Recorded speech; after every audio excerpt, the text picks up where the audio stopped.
Hello and welcome to 7 Startups educational video series. Today we'll talk about VC-driven startup business models and metrics. The best way to think about metrics is to consider how you plan to charge your users, which determines your business model. There are 8 common business models: enterprise, SaaS, subscription, transactional, marketplace, e-commerce, advertising and hardware. Focus on the business model that fits your startup and track the right metrics. For example, an enterprise model should track metrics such as conversion rates from free to paid users, while a subscription model's core metrics are retention rate and churn. Determining which business model you fit into is more important than which industry or sector you're in. To figure out what metrics to use, generally you're asked, which industry are you in? Are you in healthcare? Biotech? Enterprise? But that's not the best way to think about metrics. The best way to think of metrics is how you plan to charge users. What is the business model? And which of these business models do you fit into? An enterprise business model, B2B, is where you sell your product to other businesses, rather than to individual consumers. One of the main advantages of the enterprise business model is that it allows startups to generate higher revenue per customer. Businesses tend to have larger budgets and are willing to pay more for products that can help them improve their operations, thereby increasing their revenue. As a startup, another advantage of the enterprise business model is that it allows you to build long-term relationships with your customers. Businesses often have ongoing needs and will return to a supplier they trust and have a good relationship with. This provides a steady stream of recurring revenue and will help reduce the all-important customer acquisition costs by increasing the lifetime value. In an enterprise business model, custom solutions to meet the specific needs of customers is fairly common, leading to the virtualization of the product. Gaining deep domain expertise can be a key differentiator. Key metrics to track. Bookings are the total number of commitments you have from companies that will pay you for your product. Customers are the total number of companies that you have received a booking from. Revenue is when your startup has fulfilled the commitment outlined in the contract to the customer, and the money is in your bank account. SaaS, software as a service, is a popular business model where a startup provides software to its customers on a subscription basis. The software is typically hosted on the company's servers and accessed online, rather than being installed on the customer's own servers. SaaS companies typically charge customers a monthly or annual fee for access to the software, and may also offer additional services such as customization or support. SaaS is a popular business model for many startups and is particularly prevalent in the B2B space, as it allows companies to provide software solutions to other businesses. In this type of business model, the startup is responsible for maintaining and updating the software, while the customer uses its own hardware and internet access to use the software. Metrics. Monthly recurring revenue, MRR. Hopefully, you have built something that people really like, and they'll continue to use it and pay you every month. Annual recurring revenue, ARR. This is good to track in comparison with MRR, as it shows the pace of revenue, as compared with just the absolute revenue number. Gross monthly recurring revenue churn. When you're early stage and you only have a few customers, losing even one or two has a real impact on your revenues. Paid cost to acquire customers. You may be acquiring users organically, but eventually, you will experiment with paying to acquire users once you reach a certain stage. What's a subscription business model? A subscription model is where customers pay a recurring fee to access your product. This can be charged monthly or yearly, and it's a great way to provide value to your audience while generating revenue. A great example is Netflix. For a monthly fee, Netflix subscribers can watch TV shows and movies whenever they want. So, we've covered the basic concepts of the subscription business model. To build the foundations for your own pricing model, focus on the following key metrics. Key metrics to track are: monthly recurring revenue. Revenue for recurring services in a given month. This does not include one-time or non-recurring revenue, such as fees and professional services. Monthly recurring revenue compound monthly growth rate. When you're still small, because of the small sample size, your MRR will be spiky. This smooths out those spikes, in a way that doesn't hide downturns like simple averages. Gross user churn. Track user churn instead of revenue churn. Paid CAC. You don't want to pay for users for a long time. A transactional business model is a model where a startup generates revenue as an intermediary facilitating the exchange of goods or services between two parties. This can include retail businesses, e-commerce platforms, payment processors, and other types of intermediaries. Key metrics to track. Gross transaction volume.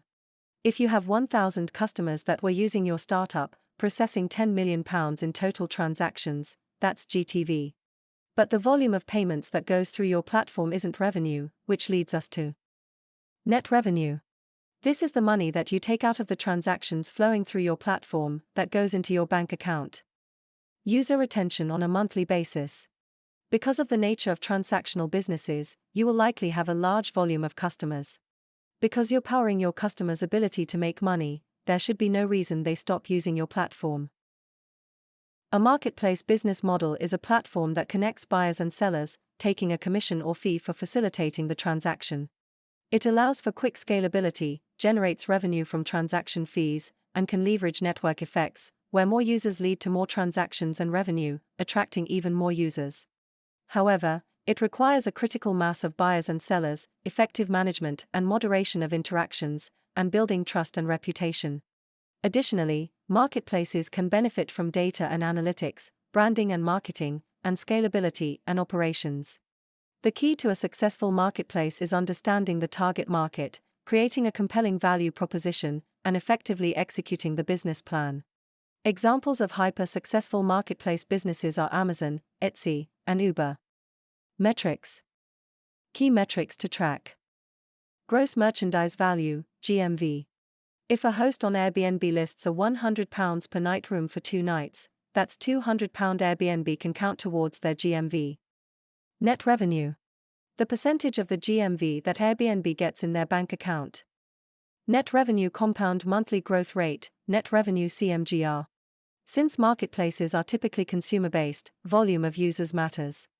Again, as opposed to averages, this is a more honest way of understanding how much you are growing. User retention. As above, you pay attention to volume of users, as opposed to revenue retention. Paid CAC, reducing this over time should be the target. An e-commerce business model is a model where a startup sells its product directly to consumers through an online platform. The e-commerce business model has several key characteristics that set it apart from traditional brick-and-mortar retail. One of the main advantages of the e-commerce business model is that it allows for a wider reach of customers. With an e-commerce platform, a business can sell its products or services to anyone with an internet connection, regardless of their location. This can open up new market opportunities and help to increase sales and revenue. Another advantage of the e-commerce business model is that it allows for more flexibility in terms of product offerings and pricing. Online platforms can offer a wider range of products compared to physical stores. They can use dynamic pricing algorithms to adjust prices in real time based on supply and demand. The e-commerce business model also allows for the collection and analysis of customer data built in, tracking customer behavior and preferences to personalize the offering and improve the customer experience. This data can also be used to optimize pricing and marketing strategies, and to identify new business opportunities. Key metrics to track are monthly revenue. There are no recurring purchases, so simply track revenue per month. Revenue compounded monthly growth rate. Again, because it's consumer, track volume, and because averages aren't the whole picture, track compounded. Gross margin. Calculated by gross profit in a given month, total revenue in the same month. How much money are you making for each item you sell? And it's even more important because it's not recurring, you need to make sure you're making money on each transaction. Paid CAC. Always look to reduce this over time. An advertising business model is a model where a startup generates revenue by creating and distributing ads. The startup may have different ways to monetize its audience or inventory, such as charging advertisers for ad space, charging for ad views or clicks, or by charging for a subscription or membership service. One of the key advantages of an advertising business model is that it allows companies to monetize their audience or inventory without having to charge customers directly. This can be particularly beneficial for companies with a large audience, such as social media platforms or news websites, as they can generate significant revenue from advertising without having to charge users for access to their content. This model can be flexible and adaptable, allowing you to test different ad formats, targeting strategies, and pricing models to see what works best. This can be particularly beneficial for startups that are just starting out, experiment with different ways of monetizing the audience or inventory until you find a model that works. Key metrics to track are: daily active users. Number of unique active users in a 24-hour day, averaged over a period of time. Monthly active users. Number of unique active users in a 1-month period. Percent logged in. MAU with a registered account, total unique visitors over the same 28-day period. A hardware business model is a strategy for creating, launching, and growing a hardware product or product line.